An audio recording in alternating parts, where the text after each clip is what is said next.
Hi, this is Ashley Johnson with Brooke Human Resource Solutions, back to provide you with some tips and tricks to stay HR compliant. Today, I'd like to talk about overtime, exempt and non-exempt, and what that really means. Exempt means that employees are not subject to the minimum wage and overtime requirements of the Fair Labor Standards Act. You may designate a non-exempt employee as salaried, but you have to make sure that you know the difference between salary and exempt. Exemption tests are dependent on the role of the employee within the organization. And it's often common to abuse and to misclassify your employees. So we want to make sure that you're doing it correctly. To be exempt, an employee must be compensated on a salary basis at least $684 each week. And their primary duty must be managing the enterprise or managing a customarily recognized department or subdivision of the enterprise. In other words, they must be a leader. Employees must customarily and regularly direct the work of at least two or other full-time employees or their equivalent, and the employee must have the authority to hire or fire other employees or the employee's suggestions and recommendations as to the hiring, firing, advancement, promotion, or any other change of status of other employees is given a certain amount of weight. Non-exempt employees must be paid at 1.5 or time and a half for all hours worked over 40 in a given work week. Now that applies here in the state of Wisconsin. However, there are some states that handle their overtime differently.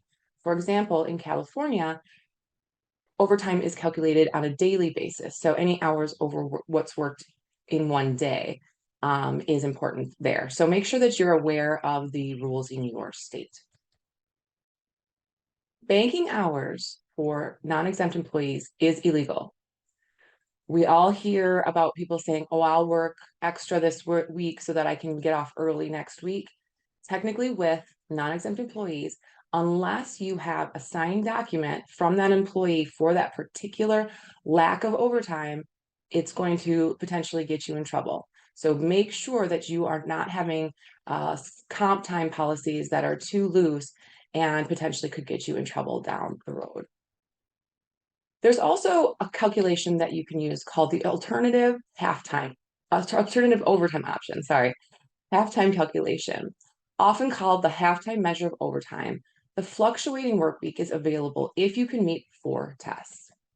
You must pay a fixed salary each week that does not vary based on the numbers of hours worked. And it's a stricter test. So you want to make sure that you're really digging into this if you're going to try and explore this option. You and the employee must share a clear mutual understanding that you will pay this fixed salary regardless of the number of hours worked.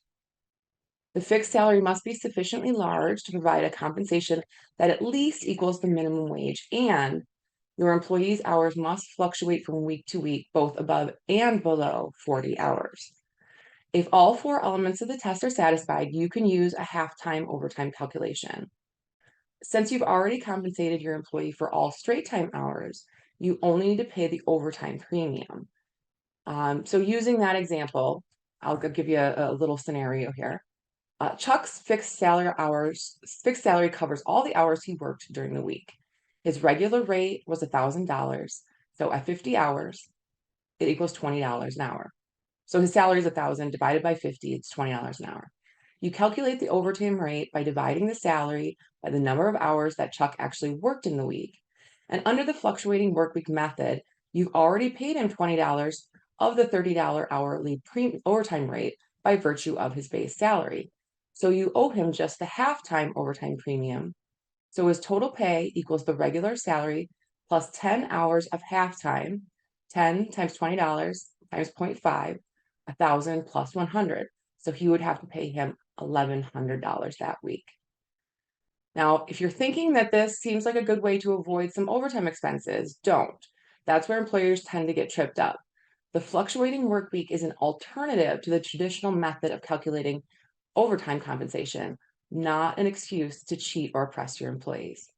So I hope this has been helpful. It's important to make sure that you are putting any exempt employees through this test to make sure that you are classifying them correctly and that you are not setting yourself up for the payment and fees that come with having to pay back owed overtime. Thank you so much for your time. I'll be back with more HR information for you soon.